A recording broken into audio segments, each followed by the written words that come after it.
Ustedes son muy importantes para mí. Y hoy vamos a meditar en lo que Dios ha puesto en mi oración matutina. Se trata de la sexta bienaventuranza que dice así: bienaventurados los de corazón limpio, porque ellos verán a Dios. Cuando el profeta Samuel estaba para ungir por rey al nuevo rey sobre Israel, Dios le dice: no mires su parecer, ni mires lo grande de su estatura, porque eso yo lo desecho. Es decir, delante de Dios no tiene ninguna importancia la apariencia externa. Lo que mira a Dios es su corazón, lo más profundo del individuo. Es precisamente ahí donde está su corazón, como está escrito en Primera de Samuel, capítulo 16, verso 8, que Dios se fija en el corazón. Los apóstoles lo sabían, y es por eso que también está repetido ahí en Hechos de los Apóstoles, en el capítulo 15, en el verso 8, dice que Dios conoce los corazones. Si bien son muy importantes nuestras acciones, lo que hacemos, sin embargo, Él va más allá, pues Él examina nuestro corazón. ¿Cuán cerca estamos de Él o no? Ahora es importante reconocer que no está en nosotros, en nuestra capacidad natural, tener un corazón puro. Pero Dios nos abre un camino, y es reconocer que las cosas son así. Y luego, con un corazón arrepentido, con un espíritu arrepentido, pedirle que nos perdone, tal como lo hizo este mismo rey del que estábamos hablando, al cual había ungido Daniel, el rey David. Acudió a Dios en cierta oportunidad pidiéndole: crea, oh Dios, un corazón limpio en mí y renuévame un espíritu recto dentro de mí, tal cual lo afirma en el Salmo 51, el verso 10. Sí, verso 10. Esto es algo que Dios hará con gusto mediante el sacrificio de Cristo cada vez que nos arrepentimos, cada vez que hacemos algo que está mal delante de Dios. Debemos acudir pidiendo el perdón a través del sacrificio de Jesús. Debemos vivir de acuerdo al camino que Él nos abrió, completamente confiados en su sacrificio, para así llegar a andar en luz como Él, Dios, está en luz, y así tener comunión unos con otros, sabiendo esto, que la sangre de Jesucristo nos limpia de todo pecado. La segunda parte de esta bienaventuranza dice que quienes están en esa condición con un corazón limpio, estos verán a Dios. El apóstol Juan escribió en Primera de Juan, capítulo 3, y le voy a leer desde los versos 1 al 3, que dice así la palabra de Dios: mirad cuál amor nos ha dado el Padre, para que seamos llamados hijos de Dios. Por esto, el mundo no nos conoce porque no le conoció a Él. Pero ahora somos hijos de Dios y aún no se ha manifestado lo que hemos de ser. Pero sabemos que cuando Él se manifieste, seremos semejantes a Él, porque le veremos. Dice acá la palabra, porque le veremos. Le veremos tal como Él es. Y todo aquel que tiene esta esperanza en Él, se purifica a sí mismo, así como Él es puro. La pureza no es algo que el hombre logra por sí mismo, que tiene en sí mismo. No. Todo lo contrario. En la vida cotidiana el hombre, por naturaleza, hace lo contrario, se contamina.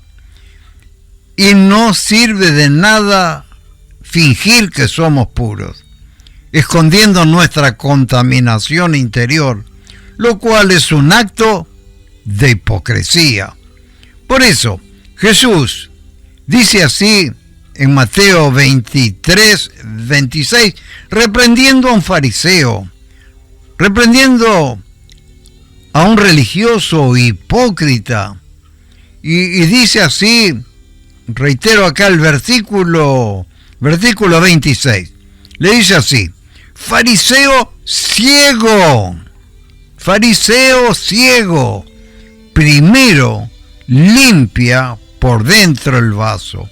Se está refiriendo a su propio cuerpo. Es necesario primero la limpieza interior, no la apariencia externa. Primero límpialo de adentro, refiriéndose a su cuerpo, y así quedará limpio por fuera también. El elemento clave para la limpieza es acudir reiteradamente a Jesucristo con un corazón arrepentido. Pedirle perdón, es decir, pedirle a Jesús que Él nos limpie, creyendo en ese poder extraordinario de esa sangre que Él derramó en la cruz, y nos estaremos limpiando y limpiando cada día más, de tal manera que estaremos en ese proceso de purificación continuamente en nuestras vidas, y así estaremos preparados sin ningún lugar a dudas para encontrarnos y ver finalmente el rostro de aquel que nos amó y se entregó por nosotros en la cruz del Calvario.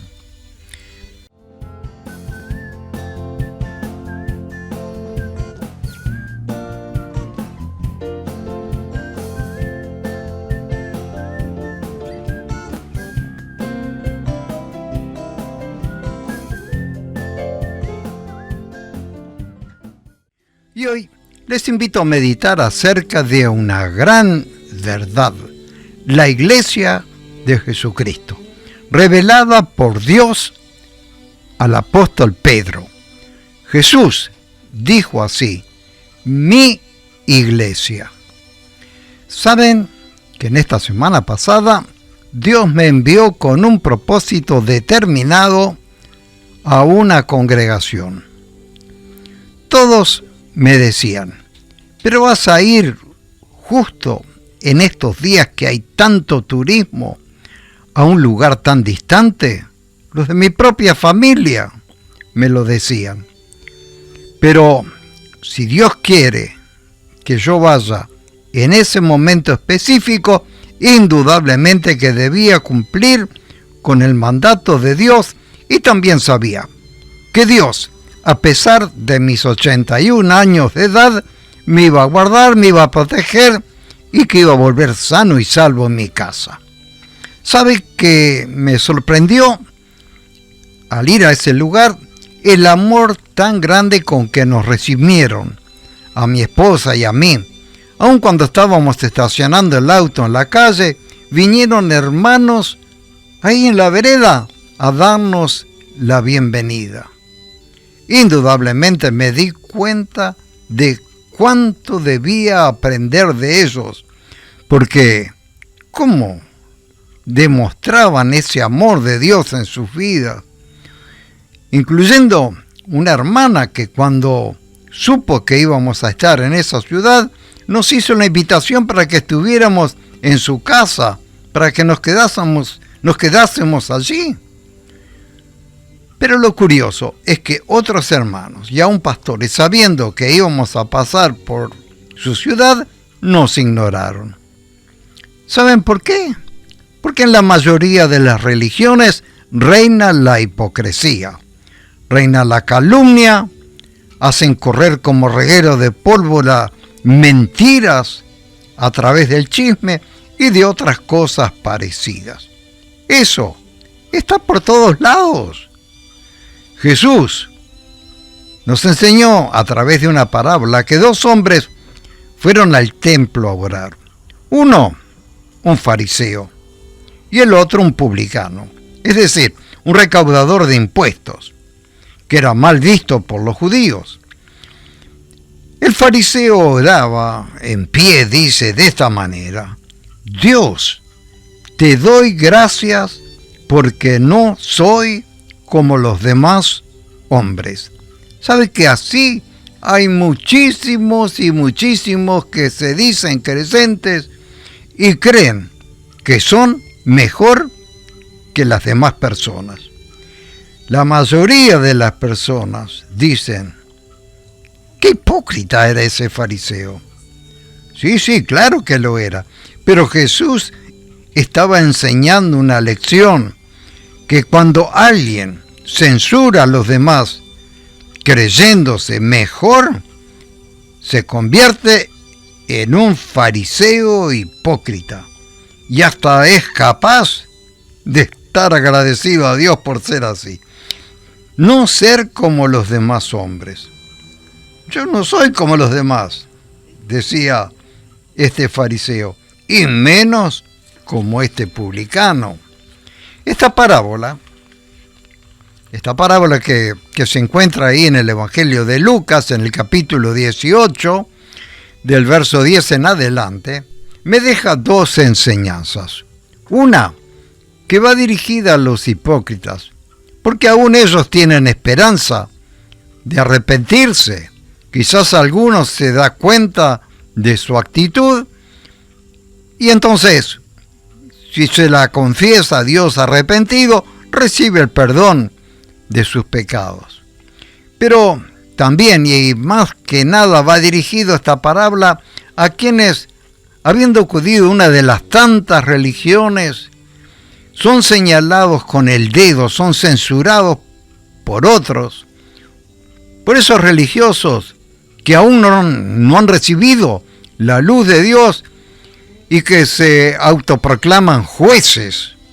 Este mensaje es para ti, querido hermano, que has asistido a lugares así, que has sido herido por los comentarios y hasta quizás has dejado de congregarte. Pero hoy quiero decirte que no te desanimes, porque muy por encima de todas estas religiones establecidas por los hombres está la iglesia que fundó nuestro Señor y Salvador Jesucristo. El apóstol Pedro tuvo una revelación que se encuentra en el libro de Mateo, el Evangelio de Mateo, en el capítulo 16, verso 16, y que consiste en saber que Cristo es el Hijo del Dios viviente. Se lo leo literalmente: tú eres el Cristo, el Hijo de Dios viviente. Cristo es el ungido, es Dios mismo manifestado en un hombre, Jesús. A lo cual Jesús le dice en el versículo siguiente, versículo 17, esto no te lo reveló carne ni sangre. Esto no es opinión de hombres. No. Sino mi Padre, dice Jesús, mi Padre que está en los cielos te lo reveló. Y si ustedes continúan leyendo, entenderán que esta revelación, este entendimiento, que el Dios que está en los cielos le dio a conocer a Pedro, literalmente le dice, sobre esta roca, sobre esta revelación, edificaré mi iglesia. La iglesia está muy por encima de las religiones establecidas por los hombres, tan diversas que hay en este mundo, tantas religiones. Sin embargo, la iglesia en singular es la iglesia de Cristo. Él jamás te va a defraudar. Ante Él te puedes presentar con un corazón sucio, confesándole tus pecados, y Él te espera con los brazos abiertos, no para censurarte, no, sino para perdonarte, para limpiarte absolutamente de toda maldad. Y si le confiesas esa maldad, Él te limpiará totalmente. Y así, si confiesas, Él te limpiará y ya no tendrás más que afligirte cuando seas censurado por los hombres, porque aún estos que te censuran no han sido iluminados por el autor de nuestra salvación, Jesucristo. Él está ahí para limpiarte y perdonarte absolutamente de toda maldad. Amén y amén. Milagro, Dios quiere hacer en ti.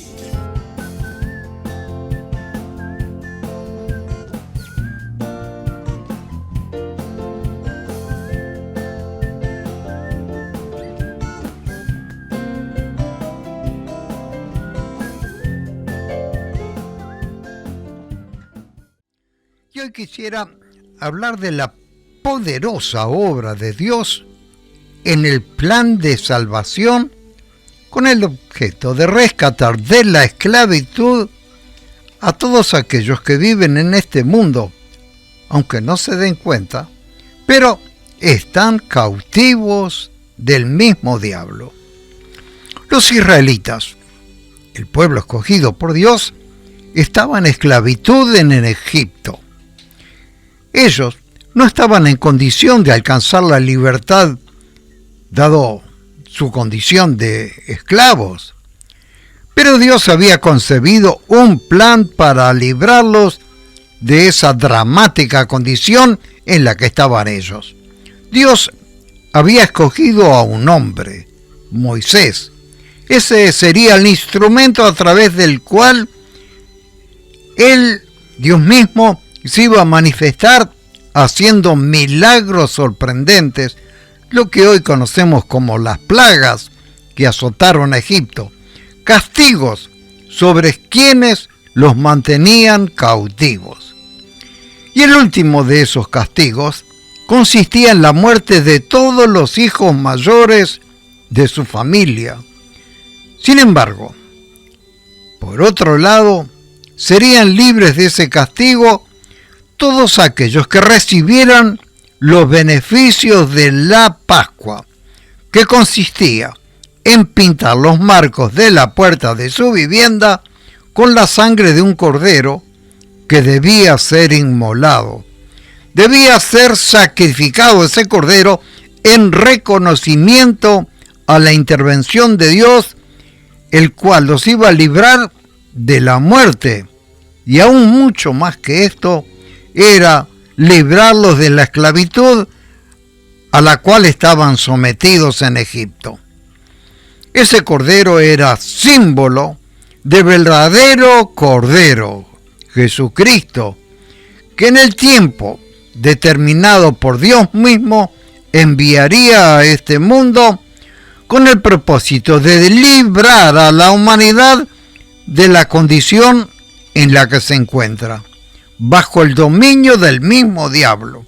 Sí, cautivos bajo su poder. Nadie puede ser libre por sus propios medios. Nadie se encuentra en condición de ser libre de la esclavitud por sí mismo. Nadie tiene libre albedrío como algunos suponen. ¿Por qué? Porque están bajo un régimen de esclavitud. En esa condición también estaban unos pescadores, quienes estaban remendando sus redes a la orilla del mar de Galilea, hasta un momento en el que escucharon el timbre de la voz del verdadero Cordero de Dios, Jesús, quien les dijo: seguidme y los haré pescadores de hombres. Y dice la palabra de Dios que ellos al instante dejaron sus redes y le siguieron. Ellos fueron llamados por Jesucristo, a quienes después les explica a todos ellos, a todos sus discípulos, diciéndoles claramente: no fueron ustedes que me eligieron a mí, sino que fui yo que los elegí a ustedes. Todos los que hemos sido salvos, lo hemos sido porque Dios mismo nos predestinó para esta salvación. Y dice también la palabra de Dios que a estos que predestinó, y me incluyo yo, dice ahí en el libro de la carta del apóstol Pablo a los Romanos, capítulo 8, verso 30, que a estos que predestinó también los llamó, y aún más que esto, nos justificó y nos glorificó. Así como Jesús llamó a sus discípulos, también nos llamó a nosotros, los que ya hemos sido llamados. Sí. Él nos llamó a nosotros en ese plan soberano que Dios tiene.